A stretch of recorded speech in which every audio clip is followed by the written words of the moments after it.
السلام عليكم ورحمة الله تعالى وبركاته على قناة وصفات معنا. كنتمنى تكونوا بخير وعلى خير ودائما تكونوا في أحسن الأحوال ديالكم.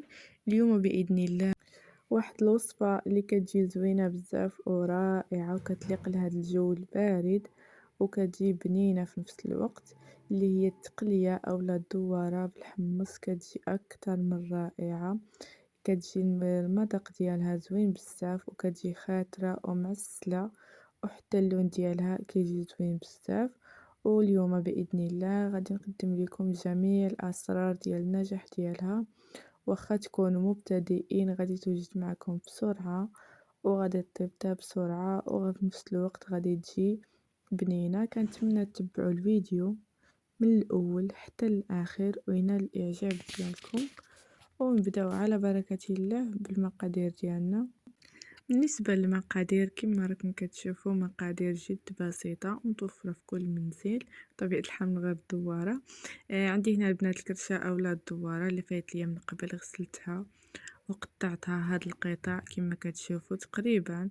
راه عندي هنايا كيلو ديال الدوارة طبيعة الحال اللي كنا شريناها، وكما كتشوفوا البنات راني قطعتها قطع اللي كتكون ما صغيرش بزاف البنات، وفي نفس الوقت راه ما كتكونش كبيره بزاف، وتقدروا تستخدموا اي طواره اولا الكرشه اللي عندكم، سواء كانت ديال الكبش اولا الماعز اولا حتى ديال البكري. انا استخدمت هنايا نتاع الكبش.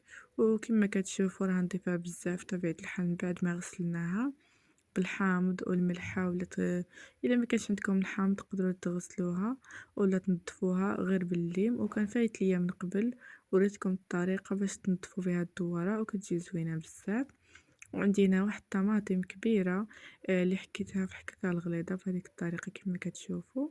وعندي هنا البصله قطع صغيره، وعندي هنا جوج فصوص ديال الثوم حتى هما مقطعين قطع اللي كتكون صغيره. بالنسبه للتوابل عندي هنايا سكينجبير، عندي معلقة صغيرة وبابريكا، وعندي هنايا القرفة والابزار، وعندي الخرقوم. كاع المكونات عندي معلقة صغيرة. بالنسبة للابزار فديروا نتوما حسب الرغبة ديالكم شحال واش كتبغيو الحار ولا لا. وعندي هنا كاس ديال العنبة ديال الزيت النباتية.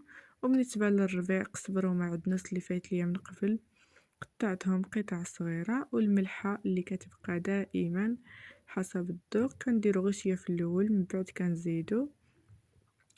كما كتشوفوا غادي ناخد هنايا الطنجره ولا الكوكوط كنديرو فيها الدواره، كنديروها كتسلق شويه، ما كنديرلهاش البنات الماء، راه كتسلق غير بداك الماء اللي كيكون فيه يعني الماء ديالها، غير واحد 3 حتى 4 دقائق حتى كتسلق بهذه الطريقه كما كتشوفوا.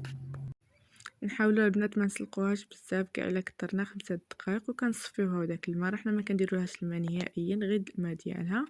بالنسبه للحمص البنات الا كان عندكم مرطب كيجي زوين، اما انا ما كانش عندي فدرت هذا المعلب كيكون هكا مطبوخ، كنخليوها البنات حتى للتالي وكنضيفو حتى بطبيعه الحال هو راه كيكون طايب يعني حتى كطيب الدواره عاد كنضيفوه. ما كنضيفوهش في الاول طبيعه الحال غيضيع لنا كامل. من بعد ما صفيتها بداك الماء ديالها البنات، وكما قلت لكم ما تضيفولهاش نهائي الماء، كنضيف الطماطم اللي فايت ليا من قبل حكيتها، وكنضيف البصله اللي قطعتها قطع صغيره. بالنسبه للبصله راه عندنا ما كبيره وما صغيره بزاف، الا كانت البصله تكون صغيره بزاف فغديروا جوج ديال البصلات وكنضيفوا الملح وكنضيفوا الزيت النباتيه. هذا راه بحالو بحال كاس ديال العنبه. الا كانت عندكم هنا الدواره فيها هكا ليدان بحال الشحمه يعني فيها الشحمه بزاف ما تكثروش الزيت، ديروا غير نص كاس. كما كنتشوفوا الدواره كانت فيها ما فيهاش الشحمه بزاف، فلهذا درت كاس ديال الزيت، ودرت هنا واحد الرشه ديال ملون غذائي. تقدروا تضيفوه الا ما كتبغيوش هكا تقدروا تستغناو عليه ديروا غير التوابل. كندير الدواره تقلى مزيان على نار اللي كتكون متوسطه حتى كتدبل ديك البصله وديك الطماطيشه كطيب، يعني كتخليوها كتقلى على خاطرها مزيان طبيعة الحال مع التحريك باش ما تحرق ليكمش. وكنضيفو التوابل كاملين ولكن حتى تقلى كما قلت لكم الدواره تتقلى مزيان اولا تشحر عاد باش كنضيفو القزبر ومعدنوس والتوابل، وخليتها واحد شويه مع التحريك المستمر كما راكم كتشوفوا. وطبيعة الحال اي وصفه كنبغيو نحضروها كنطيبوها على نار اللي كتكون مهيله بزاف باش تجينا زوينة بزاف في المذاق ديالها. وبالنسبة للمرقة البنات اللي غادي نمرق به، غنمرق بالما اللي كيكون طايب البنات كما كتشوفوا. درت الماء غير حتى كان صافي هكا، كتغطى هكا الدواره، ما كتبقاش تبان بزاف، غير واحد شويه يعني، ما كتكتروش وفي نفس الوقت راه ما كتقللوش.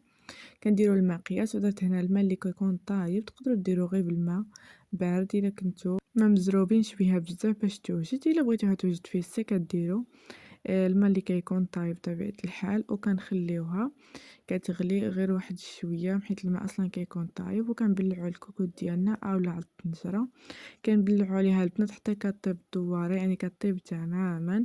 تقدر تبقى لها هكا غير شويه البنات، عاد باش كنضيفوا الحمص، حيت هاد الحمص اصلا راه كان مطبوخ. بالنسبة للحمص إلا ما كانش طايب فغير طيب الدوارة واحد شوية، كديروا فيها الحمص، يعني كتختلف ما بين الحمص اللي طايب واللي ما طايبش. بالنسبة لهاد الحمص راه طايب، وحتى الدوارة راها طايبة.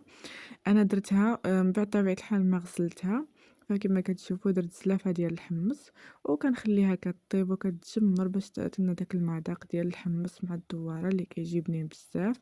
وبالنسبة للدوارة البنات إلا ما بغاتش طيب لكم، فغديروا فيها يا إما الخمارة أولا حتى الفرماج راه كيطيبها وكتجي فيها بنينة بزاف. ديروا واحد القطعة ديال الفرماج غير العادي ديال درهم. وبالنسبة للخمارة ديال الحلويات البنات، ديروا غير نص خمارة ديال الحلويات ديروها إلا كانت عاصية هكا وما بغاتش طيب، بطات لكم في الطياب، فديروا فيها الخمارة. فالحمد لله الدوارة اللي حضرتها معكم هذا اليوم ما احتاجت لي لا كنور ولا خمارة ولا فرماج، بنينة بزاف، فيها واحد اللذة زوينة بزاف. صافي البنات كنخليو الدوارة حتى كتجمر وكيتختر داك المرق اللي فيها وكيتعسل، وكنتحصلوا على هذا الشكل من بعد ما حطيتها في صحن التقديم. هذا هو الشكل ديالها، وكنتمنى تكون نالت الاعجاب ديالكم.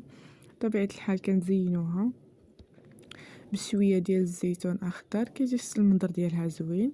وإلا كان عندكم هكا اللي مصير اولا الحامض فنتوما كتزينوه به كيجي زوين. وطبيعة الحال كتزينوها بشي ديال الربيع، وهذا هو الشكل ديالها زوين بزاف. والمرق ديالها كيجي مسل وخاطر البنات، حتى اللون كما راكم كتشوفوا كيجي اللون ديالها زوين بزاف. وحتى الحمص البنات كما راكم تلاحظوا فما كيديرناش نهائيا، وكيبقى هكاك حبات صحاح، وفي نفس الوقت راه كيبقى طايب وزوين بزاف. وكنتمنى تكون عجبتكم هاد الوصفه ديال اليوم، وتلقاوها وانتم في احسن الاحوال ديالكم. ونكون كنقدم لكم فيديوهات لا اولا وصفات اللي كيكونوا اقتصاديين. وطبيعه الحال غير هادي اللي غادي تجينا في هاد الجو اللي كيكون بارد، كتكون سخونه ورائعه. حتى الا ما كانتش تعجبك الدواره، الا درتيها بهاد الطريقه اكيد غادي تكون ناجحه معاك ومن اول مره. وطبيعة الحال واخا ما تكونيش تاكليها غادي تعجبك بزاف بهاد الطريقة اللي حضرتها معكم اليوم، اللي كانت جد بسيطة. وهنا كيكون سال الفيديو ديال هاد النهار، وكنتمنى يكون نال الاعجاب ديالكم. كنقول لكم شكرا والى اللقاء.